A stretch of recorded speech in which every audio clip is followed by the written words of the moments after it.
Back in 2015, LEGO Ninjago released the Temple of Air Jitsu, which at the time was the largest Ninjago set ever. It was very well received by fans, garnering a 4.6 out of 5-star review on Brickset and remaining for sale all the way through the end of 2017. 9 years later, we are getting the much anticipated follow-up to the Temple of Air Jitsu, that being the Tournament Temple City, a 3,500 piece behemoth of a set that comes with 13 minifigs and costs $250. Because there's so much going on in this set, we are going to give it the full breakdown treatment that you have come to know and appreciate, dare I say even love, on this channel as we take a deep dive into the pieces, the building techniques, the minifigs, and the value so that you can make the best determination if you want to buy it. Let's go ahead and dive right in.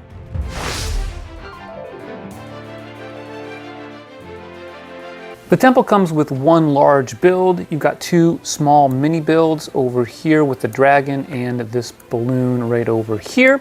And if we move from the left to the right, you can see we've got this fantastic looking dock over here, leading up through this gateway and up a very steeply angled bridge next to a little outdoor hut through these arches, or this arch right here, along a path to the main temple. Also on the far end is this little building right here with a water wheel that I think is pretty cool. We'll talk a little bit more about that a little bit later on.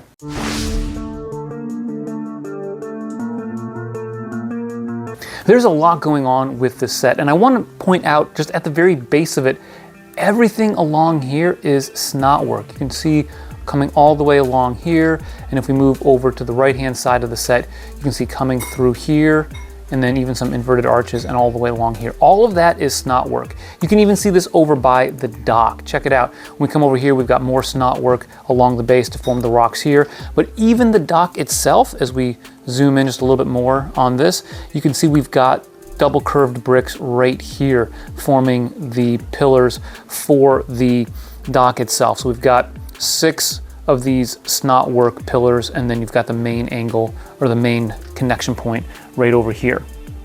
Taking a look at the dock at a different angle, you can see how they achieve this with these A plates right here, giving you that 45-degree angle where the dock is able to extend off of it. Taking a look at the dock, I do want to mention you've got some really cool things going on here. So we've got these 1x2 groove bricks in dark tan, which form a little bit of detailing here along the base. Then moving up, we've got a sequence of a light blade plate right here, and then we've got some tan log bricks going up, followed by a little break right here for some plates that allow you to attach this golden scepter to it, more log bricks. At the top here, we get these 1x2 jumper arches, and they need that because they're using jumper plates down here at the base. So whenever you do a half stud offset, you've got to find some way to resolve that up at the top where you're going to connect it to the rest of the build. Now we have this wonderful gate piece right here, which is going to use the same color scheme as the roof at the temple. So a red base of plates right here, followed by some dark blue. Here we've got double slopes, and then this dragon piece right here, which forms a very suitable and imposing entrance.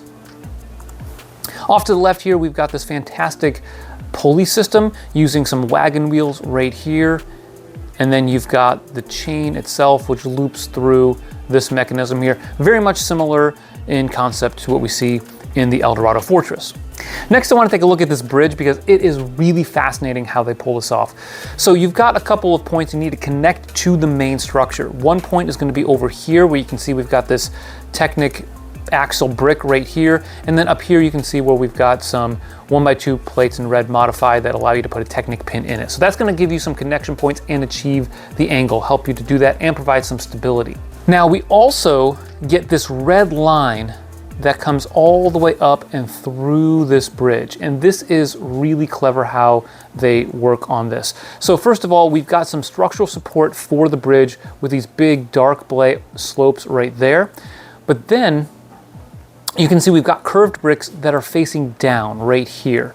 So this is actually a brick going like this. The studs are going to be right over here on this particular piece. So they've inverted that. And then the rest of this line right here is studs on top. So the usual building techniques right there. You can see more of the building techniques here with this picture, looking at the whole set from the back, how you've got these plates right here that allow you to invert this section right here. And then you've got the ability to tie in these pieces with brackets coming in. You can see this thin bracket right here in gray. I just covered it up with the red mark, but you can see it right there.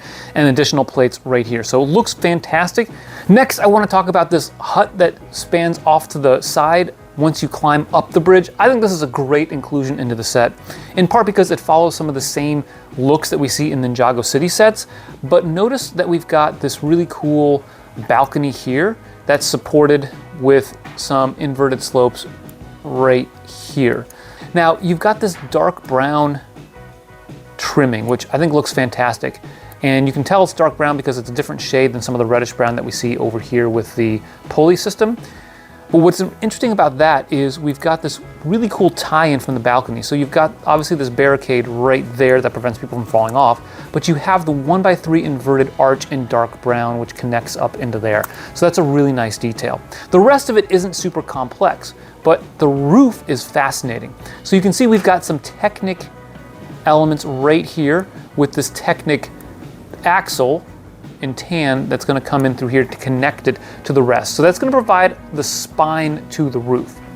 Now that's important because we want to have this ability to build the top of the roof right here and get these really cool angles using the 1x3 inverted arches in dark blue.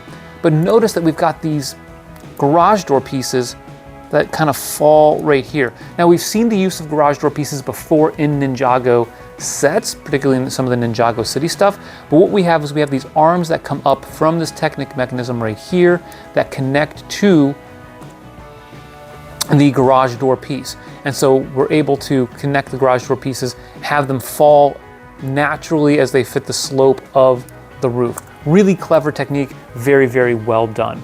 Now I've already mentioned some of the SNOT work along the base of the set. Almost the whole thing is SNOT work, which is really cool, but note the rock work we see throughout. One particular that I want to highlight, I'm gonna zoom in even closer to it right here, is this section of rock. So we take this small, ugly rock piece, as they're known, and it's inverted upside down right here. Very clever technique and changes up the way that Lego usually does rock work. Another benefit to doing this is not only does it change the look, but I think it allows you to do some other really interesting SNOT techniques. And you can see this corner right here where we see the bridge come into the main part of the set. Very technical. We've got this wedge brick right here. Then we've got some bow slopes here, here, here, and going up right here, which I'm just gonna move that up there.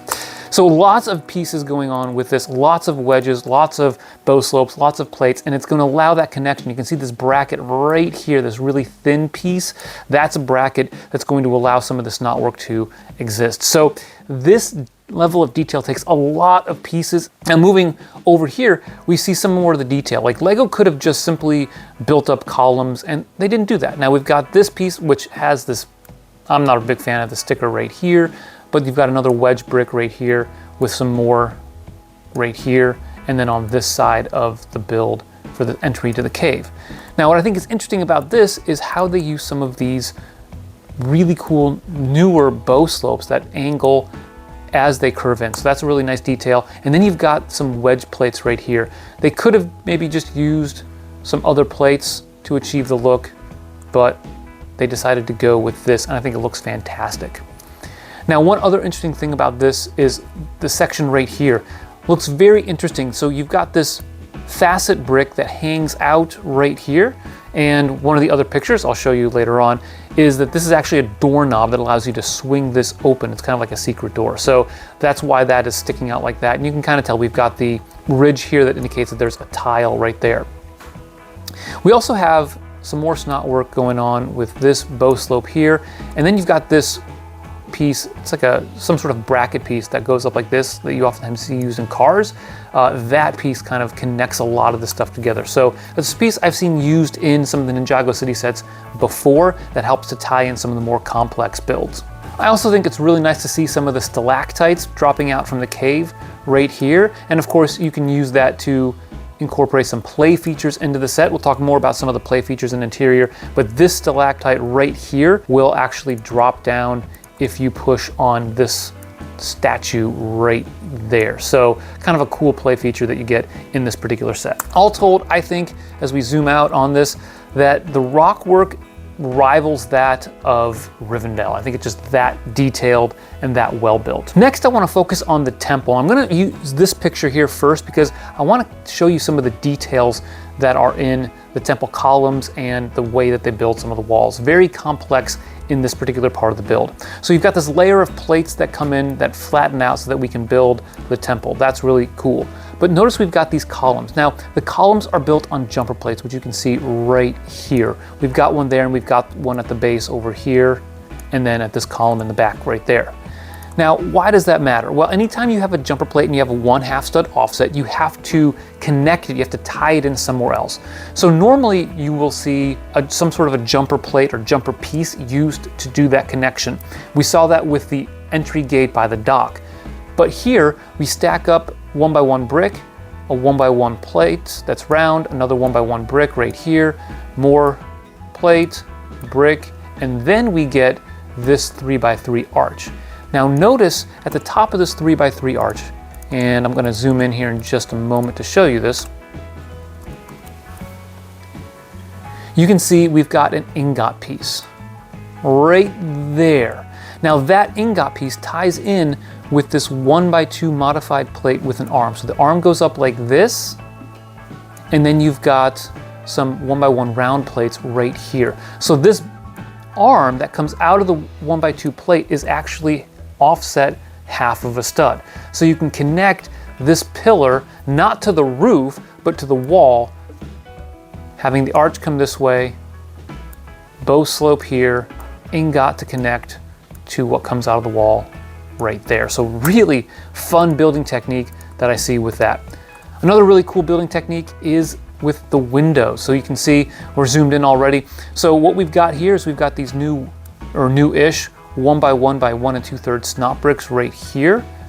One there that each of them has 2 studs on it. You can put a 1x4 plate on it, and then some, looks like maybe some door rail pieces in pearl gold with the fence pieces. So we've got this coming out this way, and then we've got the other one coming this way right there. So really nice directional use there of SNOT to allow you to get these windows. And then at the top we've got more door rail pieces in pearl gold, which helps you to cap things off a little bit better. At the base of the window we've got these facet tiles in gold, which I think look fantastic. And on the inside, you can't see it here in this photo, but you can see it when looking at the interior, is a 1x2 pearl gold ingot. So really cool use of gold pieces right there. Now moving on to the temple, 2nd, 3rd, and 4th levels. There's 4 levels overall. We've got some different techniques for the window. So this one for the 2nd level is similar to the 1st, so nothing super unique there. But notice how when we get to the 3rd level, it's a little bit different. So we've got this 1x2 brick right here, and then on top of that we get the SNOT brick right there. So that's going to allow us to connect this window, or this fence, as a window. We've got some more door rail pieces here, here, and here, but it doesn't tie in the same way as the window down below. And you can tell because we've got, check it out, we've got this brick right here, and then we've got a bracket right there. You see that thin part to the piece right there? So that's part of the bracket. And then we've got a tile right here. So I'll zoom in a little bit more so you can see this better, because this is really neat. They've got a 1x1 tile right here, and then see this is a headlight brick right here. The headlight brick has the stud recess in the back of it, and we're connecting it with a 1x1 plate right there. So there's that connection point, which I think is absolutely fascinating. Fantastic building technique that they did there. So, you know, when I think about building a set and you don't want it to be just a repetitive build, changing the way that they construct the windows as the interior and exterior gets smaller as you work your way up the temple is a fantastic way to change things up. And of course, up at the top, we just have this open window using the 1x4 arch right there. And the very top, we've got this really interesting dragon's head that I'm not sure I've seen in this color before.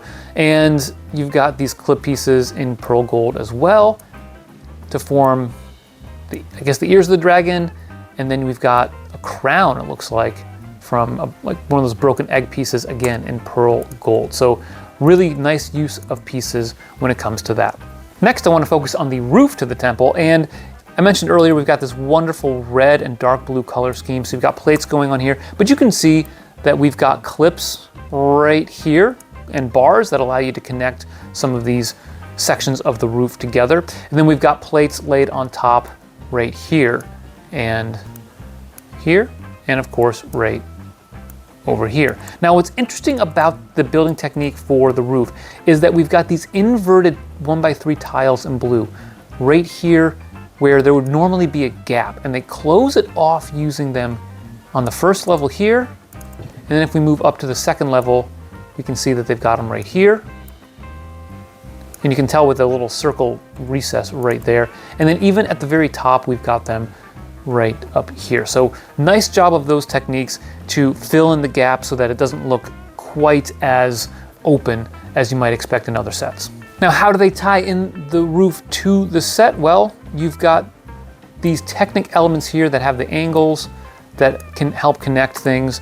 And then you've got everything kind of tied in right here to the sides of the building. You can see the connection points right here as well. And then this is a good image right here. You can see there's an angle coming down right here that allows you to get some of the other pieces connected to it right there. So a lot of different things going on with that. Now we move from the Technic pieces on the first level up to slopes on the second level, and again, more slopes on the third level. The last thing I'll mention on the roof is the use of these windscreen pieces right here. Very similar to how the Jazz Club used windscreens as an arch. We kind of see them use a similar style right here on the roof, only on the second level though. So it's a nice little touch, and again, changes up the build from one level to the next. Always a sign of a very well-designed set. All right, next we're moving on to this water wheel. Now we don't see the whole water wheel here, but you can tell a little bit of how it's constructed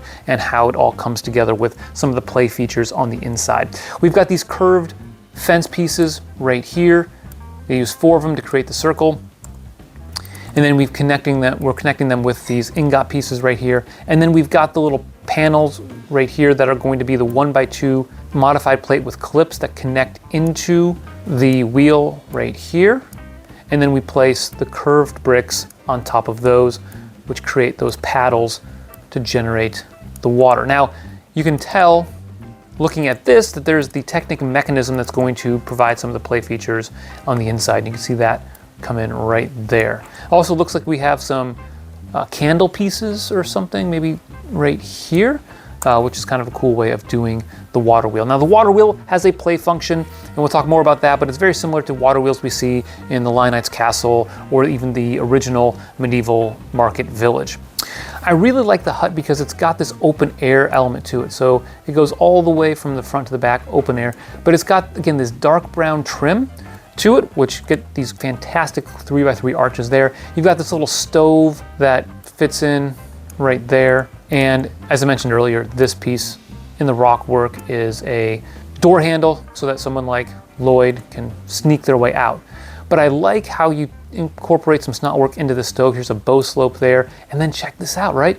We've got some interesting building techniques with the curved brick going this way, and then we've got it flipped upside down going that way. So fantastic building techniques used even in the chimney of a stove that almost feels like it's a bonus build to the entire set. Now I want to touch upon the roof here because this is a fantastic build. Notice how we've got the alternating tiles and plates right here for the roof. Add some texture, and notice though that we've got kind of it's alternating opposite sides of the roof. So we've got the tile here that comes in, and then the back side's going to come up before it, and then after it right there. So really nicely done. And there's going to be these little gaps right here where all this stuff connects, but there's a spine that runs all the way back through here that allows you to kind of connect all of the pieces to it. And then you've got this wonderful trim. You can see it on both sides here where you've got the dark blue tiles that run up right there, and then more tiles on the backside. What I think is really cool about this build is you've got these tiles right here that form great 45-degree angles. So it's like you're taking this whole thing and you're just flipping it on its side. It's a great construction, and I'm really looking forward to seeing more of those details if or when I get my hands on this particular set.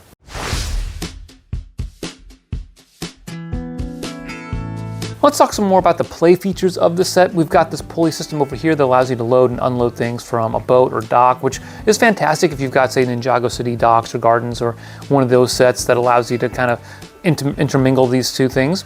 You also have, check it out, we've got these wires that run all the way up this set. So here's this one right here that kind of goes all the way up to the temple. I don't know if that's for electricity, because they do have a telephone up here, so there's got to be some sort of electricity. Maybe they added those power lines, but it's a great way for minifigs. You can kind of see right here, sliding along those and adding to the play features of the set. On the inside of the cave, we've got this statue right here. Doesn't count as one of the 13 minifigs, by the way. So that's kind of interesting. It's almost like a 14th minifig with some bones on the ground. There you also have the little statue, gold statue right here, this part of the cave. And then on the temple, you've got kind of a, I don't know if it's a prep room or training room right here with a sand green teapot. Then up here, we've got a punching bag and another sparring mechanism right there. And then I don't know if this is an office on this level right here, because it's got a phone and some pictures. And then up at the very top, we've got kind of this shrine right there. So I'm not well versed in the Ninjago lore, to be honest with you. I do have some Ninjago sets, but I usually like the larger ones. And you can see more of the play features as they come for the water wheel. So here on the water wheel itself, we've got these panels right here where you can actually fold them down because of the way that they're connected to the wall, the structure. So that's a way to add some play features to it. Then you can see when you spin the water wheel this way right here, it's going to move the hammer right here onto the anvil. And then you've got more tools right here on this side that allow you to do some more work. And of course, I want to mention the mini builds. We've got two of them in this set. This is a little balloon. I love the way this is constructed. You've got some SNOT work going all the way throughout. So check out, we've got upside down cheese slope right there. We've got this 4x4 rounded slope with the 2x2 cutout there, but there's also, I think, one on this end right here. So it's basically studs going out this way here, and then studs also going out this way right there. And that's one of the really cool features of the set, how often they're able to have pieces moving in opposite directions. Fantastic build, and I love the way that they take this hat right here and use that as a piece to kind of cap things off. Then over here, we can see the dragon, which isn't very big, but I do kind of like how it's built. It's not a major feature of the set, but still pretty cool.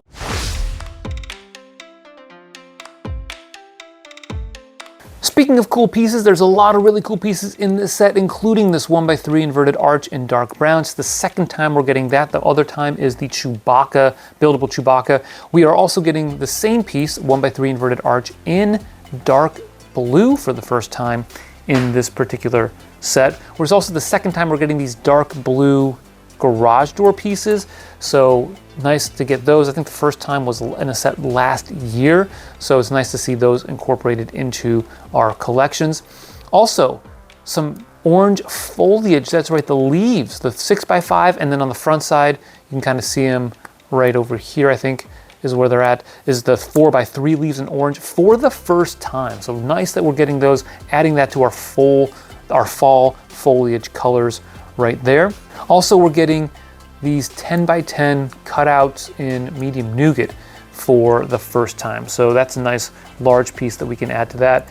At the top of the temple, we've got the skull here. I think both parts are new in pearl gold, but certainly the top part is.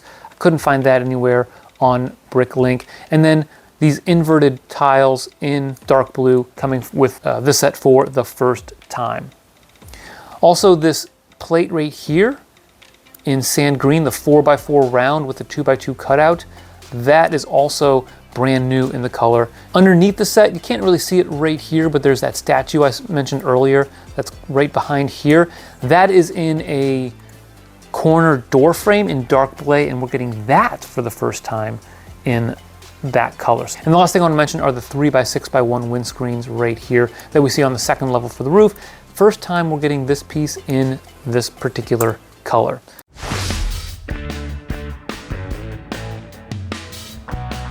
All right, next up is the minifigs, and we get 13 plus a statue, so there's a lot going on with this particular set. Now we get Cole and Lloyd, Naya and Zane. Not a surprise, these are pretty common minifigs that we get throughout Ninjago. I'm guessing these are unique. I looked through some of the minifigs. I mean, Lloyd's come in like 80 some different minifig forms. I really like the hairpiece, the long hair, dual molded with the headpiece right there. That's really cool.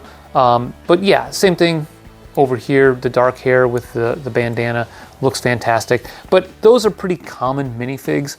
We are getting Wildfire for the third time in minifig form right here. We're getting Aaron. It's the sixth time we're getting him. Next, we've got Lord Raz. This is the third time we're getting him. And these are all kind of recent minifigs to the Ninjago line. Jordana, third time we're getting her. Again, all these are unique. And then toward the end is where we get some of the more newer, more unique minifigs. We get a temple guard right here. We get a blacksmith. I think those are pretty unique minifigs. I couldn't find a Roby or Brecht on Bricklink, so that could be, we're getting new characters here with that. But I think the one that really stands out is this one right here. In the press release said it's Mr. Pale, and this minifig actually first made an appearance in Lego in the Agents set back in 2015, and he had his own set. I love this minifig head right here. It's like the silver and then the sunglasses, and I like the printing on the torso as well. I think it's a much better version than that 2015 one. And so that's, to me, the highlight of the set in terms of the minifigs is the Mr. Pale.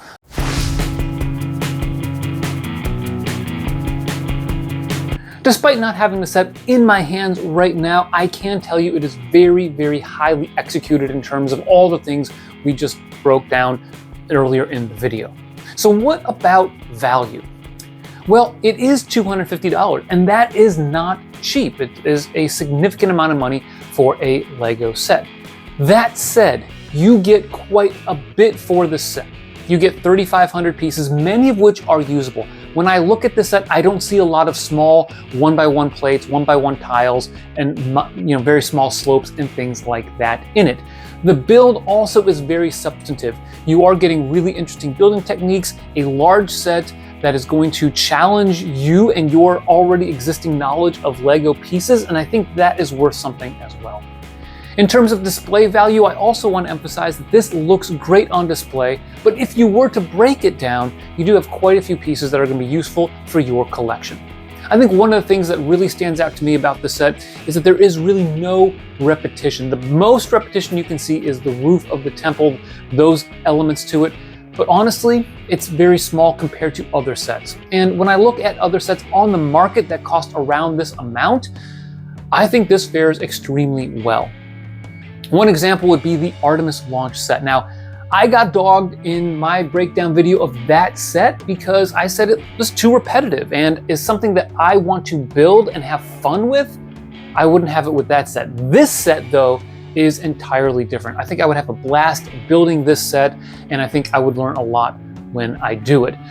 So I would say this set in this price range probably gives you a great build experience in addition to all the fantastic things I mentioned earlier in the video. So my verdict on this, it's a great value. If you learned something in this video, why don't you go ahead, take a moment to like the video and subscribe to the channel. That way you don't miss any more of our analyses, build videos, and whatever fun we end up having on this channel. Thanks for watching, and always remember to keep building together.